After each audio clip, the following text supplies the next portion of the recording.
रायगडमध्ये कर्जत, माथेरान आणि खोपोली नगरपालिकेवरती राष्ट्रवादीचा झेंडा फडकेल असा विश्वास अजित पवारांच्या राष्ट्रवादीचे रायगड जिल्हाध्यक्ष सुधाकर घारे यांनी व्यक्त केला।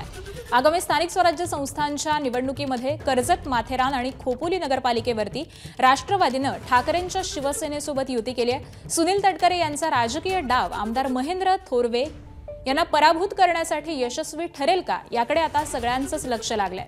दरम्यान या तिन्ही नगरपालिकेंवरती शिंदेंची शिवसेना विरुद्ध अजित पवारांचे राष्ट्रवादी असा सामना रंगणार आहे।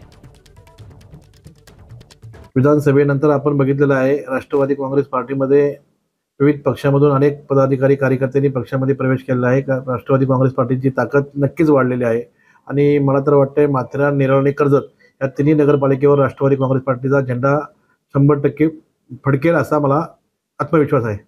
आम्ही आता सध्या राष्ट्रवादी काँग्रेस पार्टीचे सर्व उमेदवारांना उमेदवारी जाहीर केलेली आहे। मी आपल्याला पहिलेही सांगितलं की आता आमच्यासोबत जो कुठला पक्ष येईल त्या पक्षाला आम्ही 17 तारखेपर्यंत आमच्यासोबत येईल तर आम्ही घेऊन ही निवडणुकीला आम्ही सामोरे जाणार आहे। एबीपी माझा, उघडा डोळे बघा नीट।